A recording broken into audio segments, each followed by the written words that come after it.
Vous êtes-vous déjà arrêté pour vous émerveiller devant les merveilles d'un simple liquide? L'eau qui coule dans un ruisseau, les motifs tourbillonnants dans une tasse de café ou la descente gracieuse d'une goutte de pluie, ce sont toutes des démonstrations captivantes de la physique des liquides en action. Les liquides sont fascinants. Ils sont l'un des états fondamentaux de la matière. Ils détiennent la clé de la compréhension d'un large éventail de phénomènes naturels. Plongeons dans le monde captivant de la physique des liquides et découvrons les mystères cachés dans ces merveilles fluides. Au cours de notre voyage, nous explorerons les caractéristiques uniques des liquides, en nous intéressant à leur structure et à leur comportement moléculaire.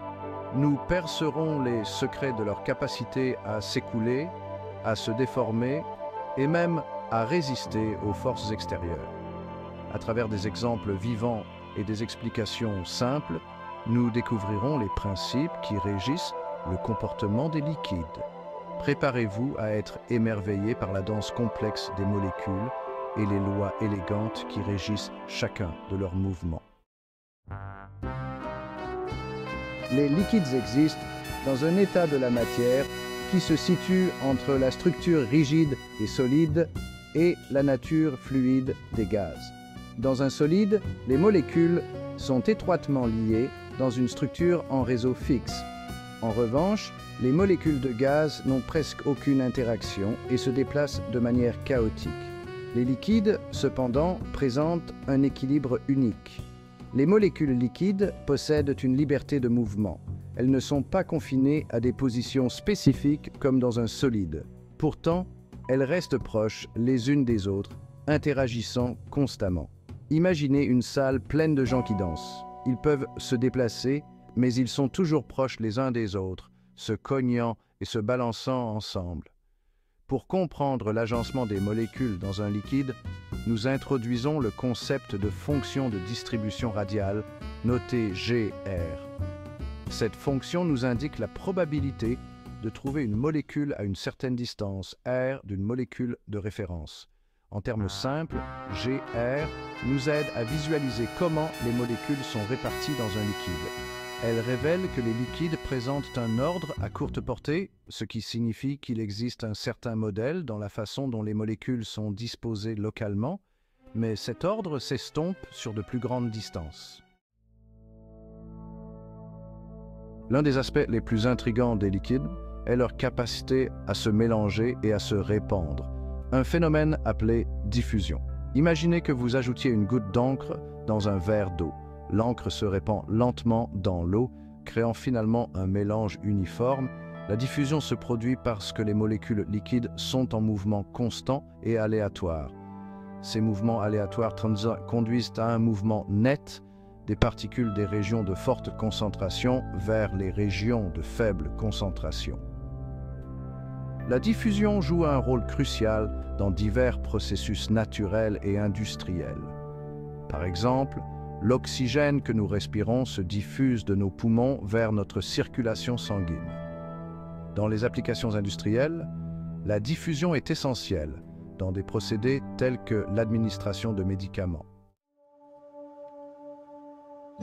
Imaginez que vous versiez du miel d'un pot. Remarquez comme il coule lentement par rapport à l'eau.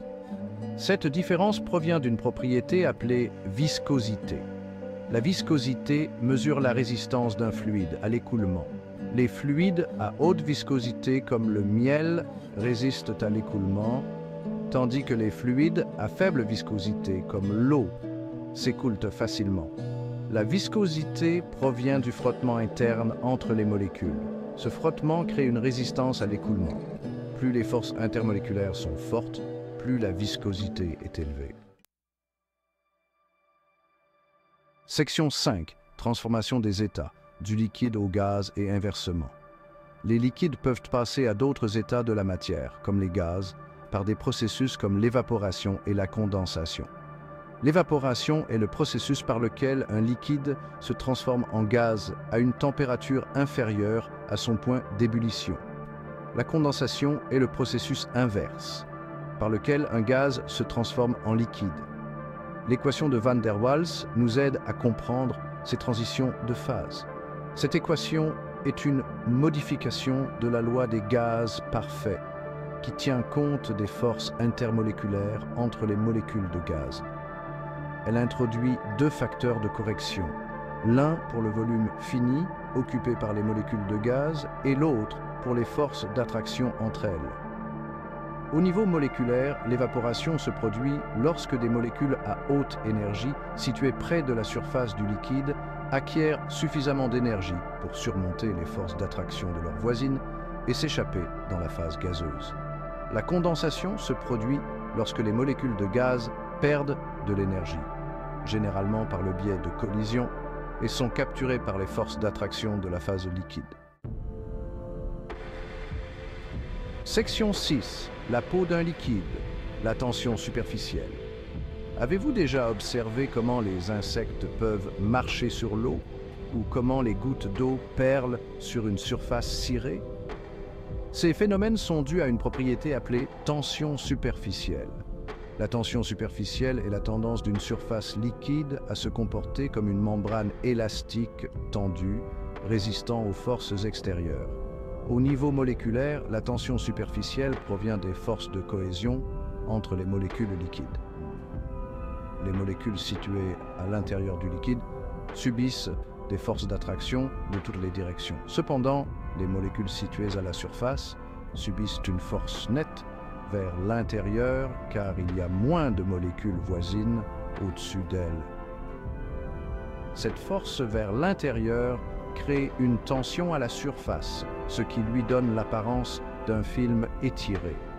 La tension superficielle joue un rôle crucial dans divers processus naturels et technologiques. Elle permet aux petits insectes de marcher sur l'eau, influence la formation des bulles et des gouttelettes et est responsable de la capillarité qui permet au liquide de monter dans des tubes étroits. Section 7. Le monde microscopique du mouvement des liquides. Alors que nous observons souvent les liquides à un niveau macroscopique, leur comportement est en fin de compte régi par les mouvements de leurs molécules constitutives. La théorie cinétique des liquides fournit un cadre permettant de relier les propriétés macroscopiques des liquides, comme la pression et la température, aux mouvements microscopiques de leurs molécules. Selon la théorie cinétique, les molécules liquides sont en mouvement constant et aléatoire, entrant en collision les unes avec les autres et avec les parois de leur récipient. L'énergie cinétique moyenne de ces molécules est directement proportionnelle à la température absolue du liquide. Lorsque la température augmente, les molécules se déplacent plus rapidement, ce qui entraîne une énergie cinétique plus élevée. La pression exercée par un liquide provient des collisions de ces molécules avec les parois de son récipient. Plus ces collisions sont fréquentes et puissantes, plus la pression est élevée. Par conséquent, l'augmentation de la température d'un liquide entraîne généralement une augmentation de la pression. Section 8. Continuez à explorer les mystères des liquides. En conclusion de notre exploration de la physique des liquides, nous n'avons fait qu'effleurer la surface de ce domaine vaste et fascinant. De la danse complexe des molécules au phénomène captivant de la tension superficielle et des transitions de phase, les liquides offrent une multitude de merveilles à découvrir. Les principes que nous avons abordés constituent une base pour comprendre le comportement des liquides et leur rôle crucial dans notre monde. Je vous encourage à approfondir vos connaissances sur le monde de la physique de la matière condensée et à continuer à explorer les mystères des liquides. Observez le monde qui vous entoure avec une nouvelle appréciation de la physique complexe qui est à l'œuvre dans chaque goutte, chaque ondulation et chaque écoulement. Le voyage de l'exploration scientifique est permanent et il reste encore beaucoup à découvrir sur ces substances remarquables qui façonnent notre planète et nos vies.